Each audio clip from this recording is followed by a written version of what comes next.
Hello, I'm Sharyl Attkisson. Welcome to Full Measure. Today we take an eye-opening trip to the border. Most Americans today say stricter border control is a top concern. A recent Rasmussen Report survey finds 59% of likely voters think gaining control of the border should be the top priority when it comes to immigration reform. 51% of all voters support Republican frontrunner Donald Trump's plan to build a wall along the Mexican border. We decided to head south to Arizona to see the state of the fence today. We discovered one aspect that's been overshadowed in the conversation about immigration reform: all the drugs. One look, and it's clear why securing America's southern border is such a huge challenge. Protecting Arizona's 372-mile-long boundary shared with Mexico are 1,600 federal agents, and in Cochise County, 88 deputies led by Sheriff Mark Daniels. These rural parts, these open seams we call it, they're wide open. That should be scary to every citizen hearing this. Daniels says one thing has gotten lost in the discussion about illegal immigration: the growing drug smuggling problem. And he has some shocking news for America. There's been a big question here on the border: who actually controls it? Is it the federal government, or is it the cartels and transnational organizations? Who is it? I have to say it's a lot of cartels decide who comes across that border. And right now it's not for those looking for that better way of life. It's those actually come across to commit crimes and smuggle and victimize our citizens. I have a problem with that. In Arizona, he says drug smuggling has never been worse, with an alarming uptick in meth, opium, and heroin. Heroin smells like vinegar. Heroin is potent. These drugs are making their way into Detroit. They're making their way into Los Angeles. They're making their way into New York. They're making their way into Kansas City, into the suburbs. The real story of the border is one of unintended consequences. Sheriff Daniels says for decades, the feds have put the most effort and the biggest fences near official entry points. And that's driven the drug traffic to the less protected countryside. They routed that illegal activity, the smuggling, the cartels, and into the rural parts with the idea that, hey, they wouldn't be able to conquer through those rural parts of the southwest border. Well, you come up to current times 20 years later, and they've conquered, they've overcome, and they rather enjoy working in the cover and concealment of the desert, the mountainous areas. To see for ourselves, we flew by helicopter to some of the most rugged and desolate terrain along Arizona's border with Mexico. How often do you see Border Patrol while you're flying? It's hit or miss, unfortunately. But as you can see, we'll fly quite a distance, several miles, and maybe not see any at all. But I assume that the drug dealers know that. Oh, you bet they know that. We landed at one of two border ranches owned by Howard Buffett, son of multi-billionaire businessman Warren Buffett, and an unlikely soldier in the border wars. We are probably pretty much in the heart of prime drug trafficking activity here. You knew that when you bought it? Oh yeah, no, I knew it when we were, yeah.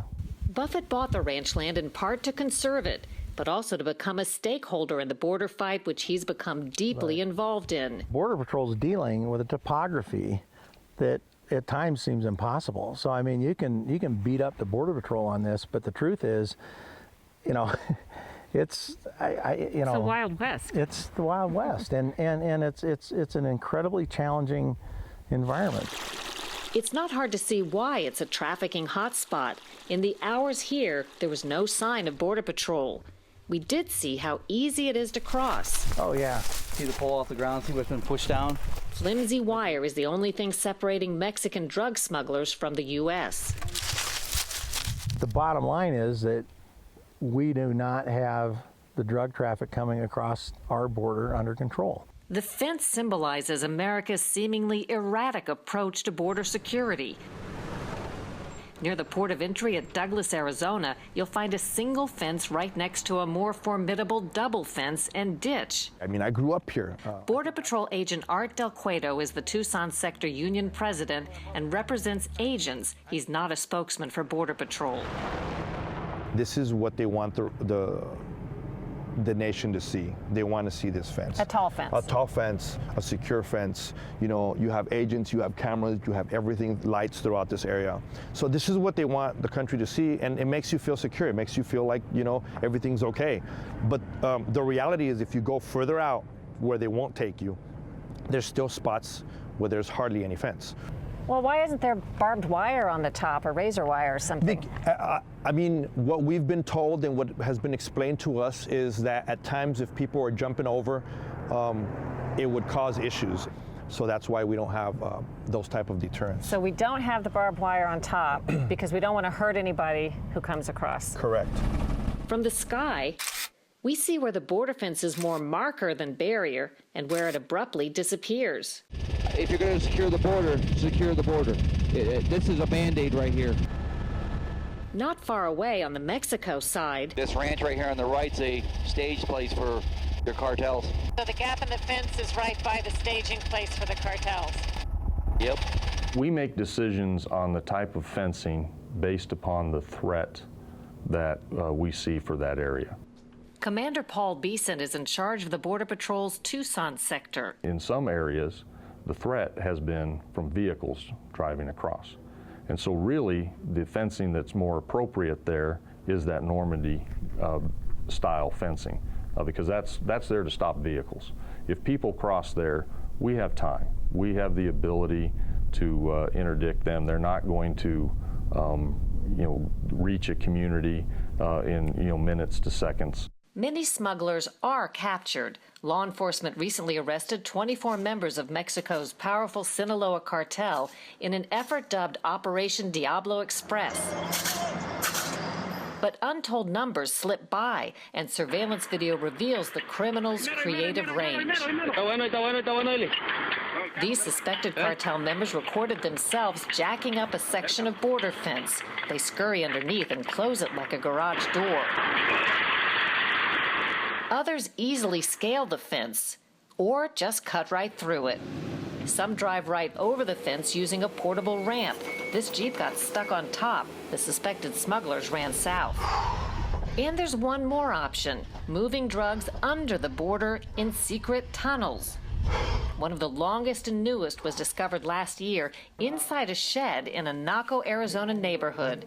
The hydraulics operating the lid were remotely controlled from Mexico. For all of this, ranchers and residents pay a price. What's the sign up for? The sign was posted by the U.S. Forest Service to warn people about the area, that there is criminal activity being smuggling and illegal immigration. We live a few hundred yards from here.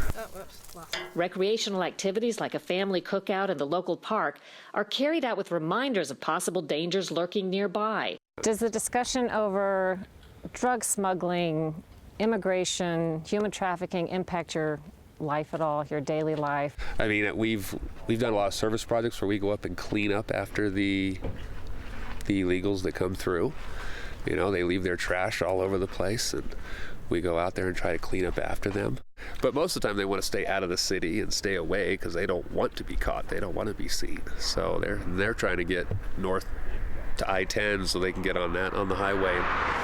Some residents live with near constant intrusions. Smugglers seeking money and guns break into the same homes over and over. That happened in Washington, D.C. or any metropolitan area in this country, that half the homes are being broken into. I guarantee you there'd be a change. There's a tragic impact of U.S. border policy when it comes to juvenile drug smugglers. When we return, light or no sentences for juveniles prompted cartels to recruit kids as young as 13 to transport marijuana and heroin on dangerous journeys through the desert.